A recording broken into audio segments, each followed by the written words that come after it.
예수님 당시에 많은 사람들이 예수님에 대해서 오해하는 것이 있었어요. 그 예수님을 비난하는 것이 있었어요. 그것은 뭐냐면은, 그것은 예수님이 율법을 폐하는 자라는 거예요. 이스라엘 사람들에게 이게 모세의 율법 그러면 굉장히 중요한 건데, 예수님은 율법을 폐하는 자다, 그러한 인상을 사람들에게 주었다는 거죠. 그래서 사람들이 예수님을 비난했어요. 예를 들어서 안식일을 범하시는 것 같았어요. 안식일에 일을 하신단 말이에요. 그 다음에 정결의 예법을, 중요한 율법을 이렇게 범하시는 것 같았어요. 왜? 죄인들과 함께 식사도 하시고 뭐 이랬기 때문이에요. 그래서 우리가 굉장히 중요하게 생각하고 있는 율법을 폐하는 자다. 그래서 그러한 사람들의 생각에 대해서 예수님은 한 번은 분명히 좀 밝힐 필요가 있으셨을 것 같아요. 그래서 오늘 본문 말씀 17절에 이런 말씀을 하십니다. 내가 율법이나 예언자들의 말을 폐하러 온 줄로 생각하지 말아라. 그건 너희들의 잘못된 생각이야. 시작. 폐하러 온 것이 아니라 완성하러 왔다. 내가 폐하러 온 것이 아니라 완전하게 만들려고 왔다라고 하는 말에는 두 가지 의미가 있어요. 폐하지 않을 거니까 지금까지 있는 것은 다 잘못됐다가 아니다. 지금까지 있는 것, 율법 틀린 게 아니다 라고 하는 것을 전제하는 말이죠. 그 다음에 두 번째는 그렇지만 완성하러 왔다고 하는 것은 그렇지만은 틀리지는 않았지만 좀 부족한 부분들이 있어. 그래서 내가 그것을 완전하게 만들기 위해서 왔다. 율법이 틀리지 않았다고 하는 얘기를 오늘 본문 말씀에서 예수님께서 분명하게 이렇게 말씀하시죠. 내가 진정으로 너희에게 말한다. 천지가 없어지기 전에는 율법은 1.1획도 없어지지 않고 다 이루어질 것이다. 그래서 이 율법에 있는 모든 것들을 잘 지키고 가르치는 사람은 하늘나라에서 큰 사람이라고 일컬음을 받을 것이다. 율법의 중요성에 대해서 이렇게 말씀하셨어요. 그렇지만 조금 아쉬운 부분이 있다. 그렇지만 부족한 부분이 있다. 그래서 내가 그것을 완성하러 왔다. 그런데요, 그러면 율법의 어떤 점이 부족해서 예수님이 어떻게 그것을 완성하셨는가? 그것이 오늘의 설교의 포인트가 되지 않겠어요? 본래 율법이라고 하는 것은요, 그러니까 쉽게 얘기해서 what is right, what is wrong, 어떤 것이 옳은 일이고 어떤 것들은 그릇된 일이다 라고 하는 것을 쭉 우리들에게 가르쳐 준 것이죠. 그래서 하라, 하지 말아라 라고 하는 것들로 이루어진 것이 율법이죠. 사람들이 율법을 다 지킬 수 없어요. 그래서 죄를 지어요. 그러면 죄를 지었으면 어떻게 죄사함을 받느냐라고 하는 것도 가르쳐 주는 것이 율법이지요. 그래서 율법 가운데 하지 말라 하라고 하는 것들도 있지만 그보다 더 중요한 것은 그 속죄에 관한 부분들이었어요. 속죄에 관한 부분들. 속죄라고 하는 것은 죄를 졌는데 그것이 어떻게 사여지는가, 그 부분을 율법이 다루고 있는데 이 부분이 예수님께서 뭐라고 말씀하셨냐면 부족한 점이 있다. 이게 완전하지 못하다, 그런 것이죠. 그래서 내가 그 부분을 완전하게 해주려고 왔다, 그렇게 말씀하고 계신 것이죠. 자, 그럼 속죄의 부분에 대해서 중요한 두 가지 사항이 있습니다.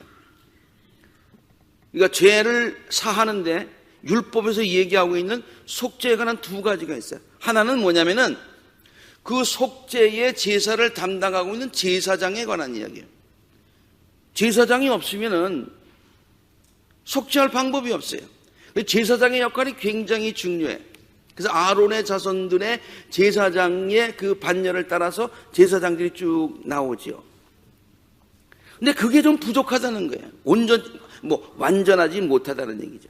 그 다음에 두 번째는 속죄를 할 때의 제물이 굉장히 중요해. 그런데 그 제물은 주로 동물의 제사였어요. 동물의 제물이에요.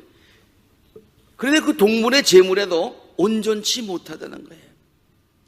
그래서 예수님께서 이 율법에 있는 가장 중요한 속죄에 관한 이 부분에서 또 그 둘을 이루고 있는 제사장직과 이 동물 제사에 대해서 예수님이 어떻게 그것을 완전하게 하셨는가라고 하는 것을 성경은 우리들에게 가르쳐주고 있어요. 알기 쉽게 제가 한번 정리해 봤습니다. 율법에서의 대제사장직이 있고요, 예수님께서 담당해 주신 대제사장직이 있어요. 예수님께서 담당하신 대제사장직은 율법에서 대제사장직이 부족해서 온전치 못해서 완전하게 만드신 그런 부분입니다. 첫 번째로 율법에서의 대제사장직은 아론의 혈통을 통해서 이루어졌어요. 아론이라고 하는 말은 다시 쉽게 얘기해서 인간의 혈통을 따라서 대제사장직들이 이어졌다 그런 얘기입니다. 인간이 대제사장직이다. 불완전하겠죠. 그러나 예수님께서 그것을 그래서 온전하게 만드셨는데, 왜냐? 그것은 예수님이 직접 대제사장이 되셨다는 거예요. 예수님이 누구세요? 하나님이시잖아요. 하나님이 대제사장이 되셨다니 퍼펙트하지 않습니까? 두 번째, 아론의 인간이 대제사장직을 감당하다 보니까 그 사람들의 죄를 사해주는 역할을 담당한 대제사장 자신도 죄인이에요. 그들도 죄사함을 받아야 돼요. 불완전하겠죠. 그러나 예수님께서 그것을 완전하시게 하기 위해서 죄가 없으신 분이 직접 대제사장직을 담당하셨다. 성경은 이렇게 얘기하고 있습니다. 대제사장은 자기도 연약함에 휩싸여 있으므로 그 연약함 때문에 그는 백성을 위해서와 마찬가지로 자기를 위해서도 속죄의 제사를 드려야 한다는 거예요. 그러나 반면에는 지가 썼어요. 반면에 그는, 다시 말해서 대제사장 되시는 예수님은 모든 점에서 우리와 마찬가지로 시험을 받으신 것은 사실이지만, 그 다음에 함께 읽습니다. 시작. 죄는 범하지 않으셨습니다. 죄가 없으신 대제사장. 그 다음에 인간이 맡은 대제사장직에는 좀 부족한 거 있었는데, 그것이 뭐냐면 유한성이라고 하는 거예요. 이 말이 좀 어려워요. 그 말은 쉽게 얘기해서 대제사장이 오래 살아야 100년 산다고 칩시다. 그러면 훌륭한 제사장이 있었는데 그분이 100년 지나고 나면 없어지는 거예요. 그러면 그 다음에 그 자손들이 계속 대제사장을 이어갈 텐데, 그러다 보니까 사람들이 대제사장의 숫자가 많아지게 됐어요. 그 많아진 대제사장 중에서는 좋은 제사장도 있었지만은, 그러나 또 잘못된 제사장들도 있었더라, 그런 얘기예요. 그게 부족한 점이에요. 그런데 예수님께서는 대제사장직을 담당하시는데, 그는 영원하신 분이시니까 대제사장직의 영원성이 보장되었다. 그래서 유한성을 영원성으로 완전하게 하셨다, 그런 뜻이죠. 히브리서는 이것을 이렇게 설명하고 있습니다. 레위 계통의 제사장들은 죽음 때문에 사람이 죽죠. 그 직무를 계속할 수 없어서 그 수가 많아졌대요. 수가 많아지다 보니까 좋은 사람도 있고 나쁜 사람도, 부족한 사람도 생겼다는 거예요. 그러나 예수께서는 영원히 계시는 분이시므로 제사장직을 영구히 간직하시게 되었다. 그래서요, 이런 여러 가지 인간 아론의 혈통을 따라서 있는 그 사람 대제사장들의 부족한 점, 속죄에서 굉장히 중요한 부분인데 불완전해. 그래서 예수님께서 그 불완전한 부분들을, 율법을 완성하시기 위해서 오셨다. 그래서요, 그렇게 완성하신 예수님은 우리의 아주 퍼펙트한, 완전한 대제사장이 되심을 히브리서는 이렇게 증거하고 있습니다. 예수께서는, 시작, 예수께서는 우리에게 제사장으로 계시기에 적격이십니다. 퍼펙트하시다는 얘기예요. 하나님께서 맨 마지막에 영원히 완전하게 되신 아들을 대제사장으로 세우셨기 때문이다. 자, 율법에서 가장 중요한 부분이 속죄 부분이라고 했고, 그래서 불완전한 부분이 대제사장직이라고 말씀을 지금까지 설명을 드렸고, 그 다음에 부족한 부분이 뭐냐면, 율법에 기록되어 있지만은 속죄 방법이라고 율법에서 제시하고는 있지만은 동물 제사라고 하는 거예요. 동물 제사. 그래서 이 불완전한 동물 제사를 어떻게 완전하게 하셨는가? 그것은 동물 제사의 불완전성과 예수님 스스로 자신이 속죄 제물이 되셔가지고 그 불완전한 것을 완전하게 바꿔주셨다. 히브리서 9장 11절과 14절에는 이렇게 기록하고 있습니다. 그리스도께서는 대제사장으로 오셔서 오직 한 번 지성소에 들어가셔서 그동안에 제물로 바쳐진 것, 율법에는 있지만은 그러나 부족한 것이 있어서 그것이 뭐냐? 염소나 송아지의 피로써 제사를 드렸는데 이제는 뭐예요? 당신 자신의 피로써 드렸다. 그러면서 이렇게 설명하고 있습니다. 그 다음 보세요. 동물의 피를 들여서도 깨끗해진다고 율법이 말하고 있는데 하물며 그게 틀렸다는 얘기가 아니에요. 틀렸다는 얘기가 아니에요. 그러나 부족하지. 그런데 예수님이 그것을 온전하게 하셨기 때문에 하물며 영원한 성령을 힘입어 자기 몸을 흠없는 제물로 삼아 하나님께 바치신 그리스도의 피야말로 더욱더 우리들의 양심을 깨끗하게 하여 우리를 죽은 행실에서 떠나 살아계신 하나님을 섬기게 하지 않겠습니까? 동물의 피도 그런데 부족하지만 그것을 완전하게 하신 예수 그리스도의 피가 우리의 모든 잘못을 완전하게 속죄해 주시지 않겠느냐, 그런 말씀이 되겠어요.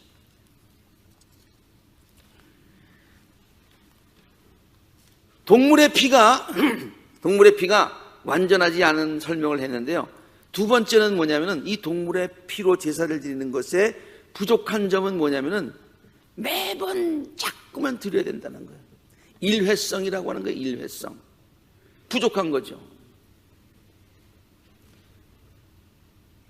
그래서 동물 제사의 일회성이 율법에서 강조되어야 되는데 그 일회성을 보충하시기 위해서 뭘로? 영원성으로 대체하시기 위해서 예수님이 스스로 속죄 제물이 되셨다 그랬네요. 이게 무슨 얘기냐? 한번 설명을 하겠습니다. 히브리서 7장 27절에 보니까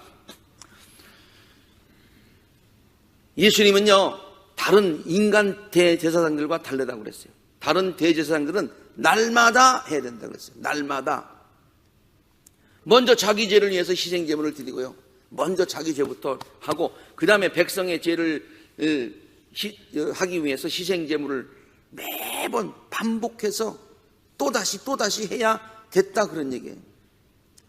그러고 나서 또 다시 죄를 지면 그 어저께 드린 거 안 된다는 거야. 또다시 제물을 드려야 된다. 그런데 그는 그렇게 하실 필요가 없어요. 왜냐? 그는 자기를 바치셔서 어떻게 해요? 단 한 번에, 영어로는 once for all, 한 번이지만 모든 것을 위해서 단 한 번에 결정적으로 이 일을 이루셨기 때문입니다. 히브리서 10장에도 마찬가지예요. 예수 그리스도께서 몸을 오직 한 번 바치심으로 우리는 거룩하게 되었어요. 그런데 다른 모든 제사장들은 날마다 그렇게 하는데 오직 한 번 드리심으로, 그는 한 번 자기를 바치심으로써 영원히 우리들을 완전하게 속죄하시는 그런 제물이 되셨다라고 성경이 증거하고 있습니다. 자, 이 속죄의 부분, 불완전했던 대제사장직을 완전하게 하시고 불완전했던 동물의 제사, 제물을 완전하게 해주셔서 속죄에 관한 한 우리를 구원하시는 그 구원의 도를 완전히 이루어지셨다, 그런 얘기예요. 자, 죄의 싹은 사망이라고 하는 율법을 예수님께서 폐기시키신 것이 아니었습니다. 자, 이제 왔으니까, 내가 왔으니까 구약에 있는 모든 법은 다 이제는 no more effective. 아니에요. Still effective예요. 예수님께서 말씀하신 그 엄중한 법은 여전히 유효합니다. 지금도 유효해요. 선과 악을 알게 하는 나무의 열매만은 먹어서는 안 된다. 그것을 먹는 날에는 무슨 선악과를 먹고 안 먹고 그게 문제가 아니라 하나님의 말씀에 순종하느냐 순종하지 않느냐. 그래서 죄를 짓게 되면, 불순종해서 죄를 짓게 되면 어떻게 한다고요? 너는 반드시 죽는다. 이게 율법이에요. 하나님의 법이에요. 사도 바울은 로마서에서 이것을 아주 간단한 말로 이렇게 표현하고 있습니다. 죄의 싹은 죽음이다. 이게 율법이에요. 예수님은 그 율법을 무시하시거나 폐기시키신 분이 아니시라. 오히려 그 율법을 지키시는 동시에 인간들을 구원하시기 위해서 인간의 몸을 입고 이 땅에 오신 것이지요. 그 법을 지키시기 위해서, 그리고 지키면서 인간을 구원하시기 위해서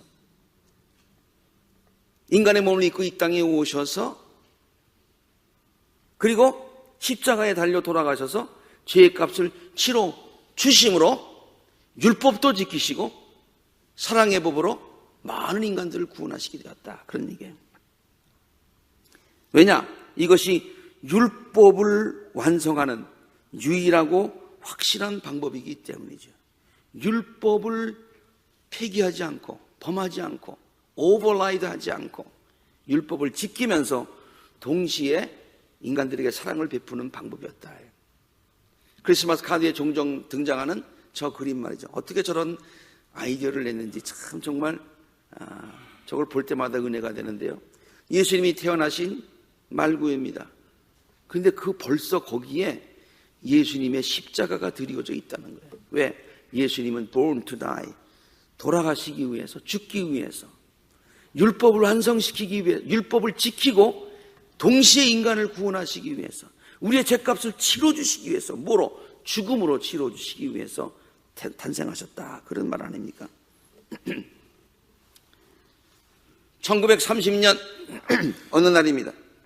상점에서 빵 한 덩어리를 훔치고 절도 혐의로 기소된 어느 노인이 재판을 받게 되었습니다.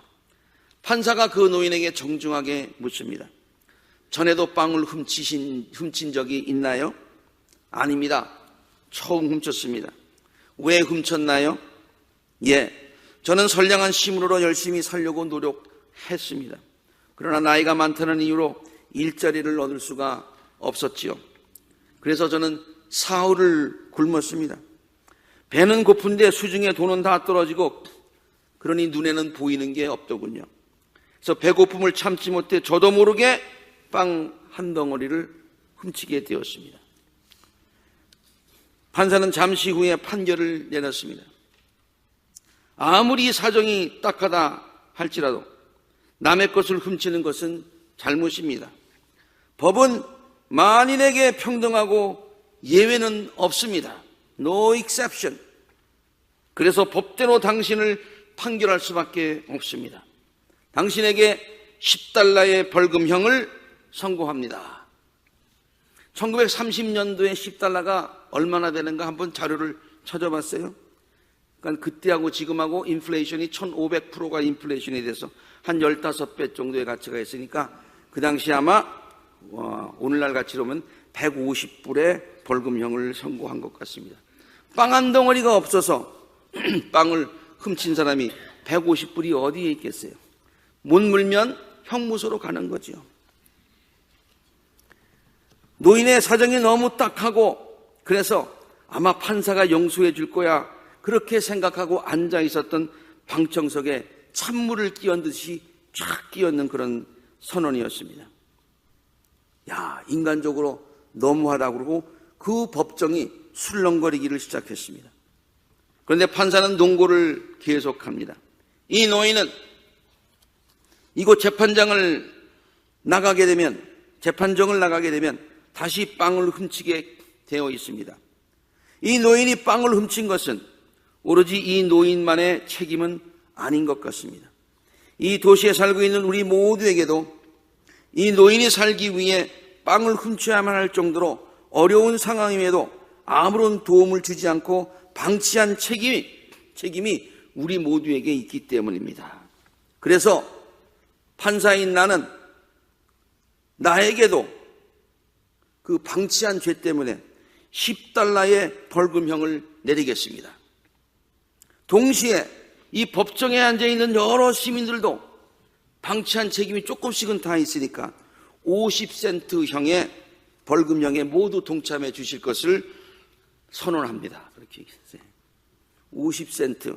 별거 아닌 것 같지만 그때 15배의 그런 가치가 있다고 생각을 하시고 들으시면 돼요. 그러면서 그는 자기 지갑에서 $10를 꺼내어 모자에 담았습니다. 그리고 돌렸어요. 이 놀라운 판사의 선고에 이의를 제기하는 사람은 아무도 없었습니다. 그렇게 해서 걷어진 돈이 모두 $57 50센트였다는 기록이 있습니다. 지금 환산하자면 대략 900불 정도의 그런 가치가 있는 돈이죠. 판사는 그 돈을 노인에게 주도록 했습니다. 노인은 돈을 받아서 $10 벌금을 내고 남은 $47 50센트를 손에 쥐고 감격의 눈물을 글썽거리며 법정을 떠났다고 합니다. 그래서 법도 지키고 사랑도 베풀었다. 그런 얘기예요. 이 명판결로 유명해진 피오렐로 라과디아 판사는요, 그 후에 1933년부터 1945년까지 12년 동안 뉴욕 시장을 3번이나 역임을 했다고 합니다. 라과디아. 우리가 잘 알고 있는, 우리 가까이 있는 라과디아 공항이 그의 이름을 기리는 의미로 지어질 정도로 그는 지금도 많은 사람들에게 존경받는 인물로 기억되고 있지요. 예수님은 당신이 십자가에서 죽으심으로 죄의 값은 사망이라고 하는 율법을 지키셨습니다. 죄의 값은 사망이다. 그것도 최고형에 달려 돌아가심으로 우리의 값을 fully 치루어 주셨습니다. 라과디아 판사는 그 노인이 대야 할 법정 벌금 10불을 대신 내주었지만 그래도 유명하다고 하지요. 그래도 사랑이 넘친다고 우리가 지금도 기억하고 있지요. 예수님은 우리들의 죄의 값으로 치러야 할 죽음의 형벌을 대신 져 주신 것입니다. 이것은 율법을 지키시면서 동시에 사랑으로 율법을 완성하는 놀라운 하나님의 방법이었습니다. 놀라운 하나님의 방법. 요새는 신의 한 수 이런 말이 굉장히 많이 하는데 정말 묘수였어요. 정말 묘수였어요.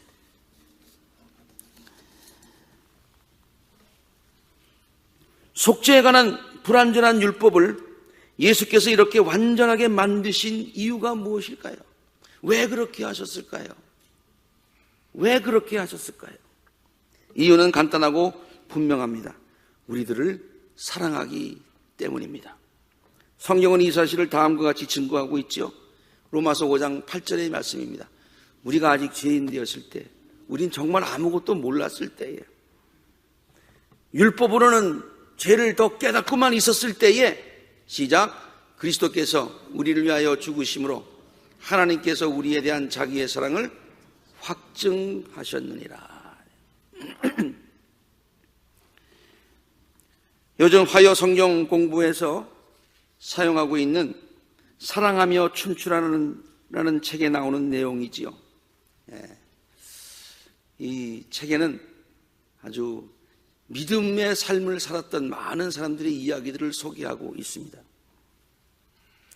그래서 지난 주일에 화요일날 우리가 함께 배웠던 그런 분의 이야기인데요.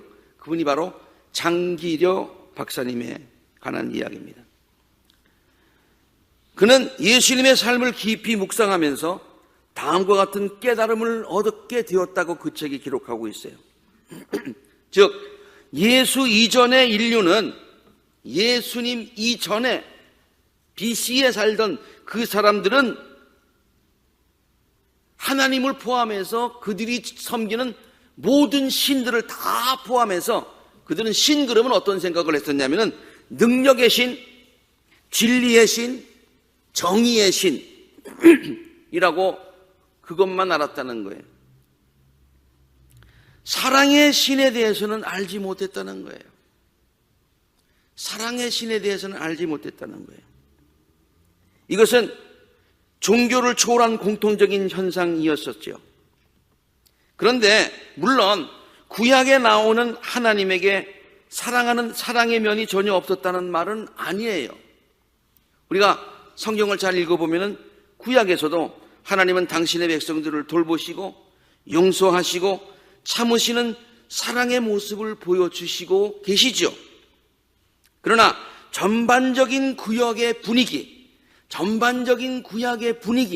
그 구약에서 풍기고 있는 전체적인 칼라는 어떤 거냐? 조금 전에 다른 모든 종교에서 볼 수 있듯이 그들의 신들과 마찬가지로 능력의 신, 진리의 신 또는 정의의 신의 모습이었고, 사랑의 신의 모습은 감춰져 있었다는 거예요. 없다는 얘기가 아닙니다. 구약에 감추어져 있었다는 거예요. 그리고 왜 감추어져 있었느냐? 불완전한 율법의 테두리 안에, 율법의 박스 안에 그 사랑이 감추어져 있었다는 거죠. 그런데 예수님께서는 그 율법만으로는 표현할 수 없는 하나님의 사랑을 보여주셨다는 거예요. 예수님이 그 박스 안에 있는, 갇혀져 있는 율법이라고 하는 테두리 속에 있는 하나님의 놀라운 사랑을 이렇게 표현해 주셨다는 거예요. 어떻게?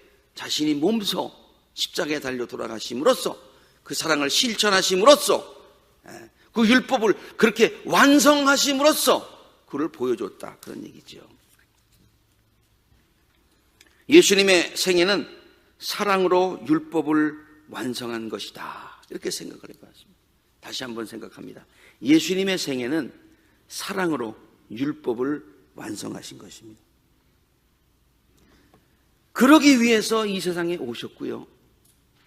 그리고 그러기 위해서 다른 사람들이 생각할 때는 십자가에서 이제는 다 끝이다, 그렇게 말씀하지 않으시고 모든 것을 다 이루었다.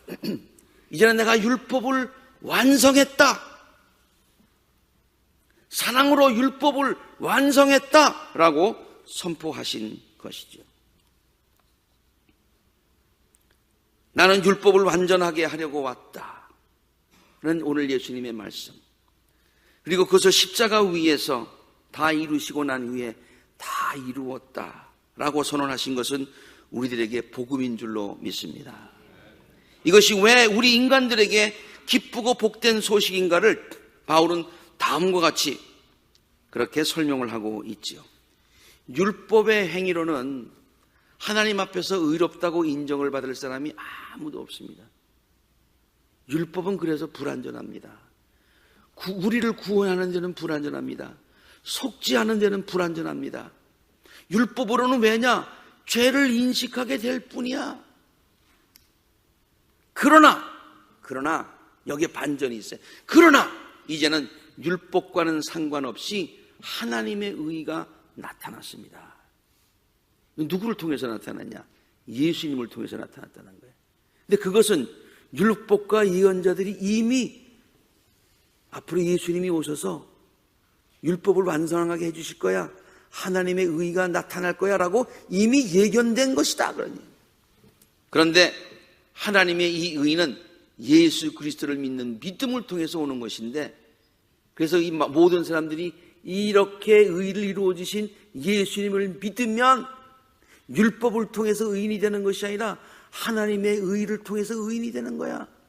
여기에는 차별이 없어. 누구에게나 다 해당하는 것이야. 그러니 기쁜 소식이다, 그런 말이죠. 이 모든 것들은 우리가 이미 익히 들어서 잘 알고 있는 복음의 내용들이었습니다. 신앙생활 하시면서 이걸 들어보시지 않으신 분들이 없잖아요. 그러나 예수님께서 나는 율법을 완전하게 하려 왔다라고 말씀하신 그 의미가 무엇인지 이 복음이라고 하는 관점에서 우리가 다시 한번 이 시간 생각을 해 보았습니다. 오늘 이 말씀을 묵상하면서 우리들을 향하신 하나님의 놀라운 구원 계획과 우리들에게 보이신 예수님의 귀한 사랑을 다시 한번 깨닫고 다시 한번 컨펌하고 그 은혜에 감사하시고 이 놀라운 소식을 많은 사람들에게도 전할 수 있는 복된 입술들이 되시기를 주의 이름으로 축원합니다. 함께 기도하시겠습니다.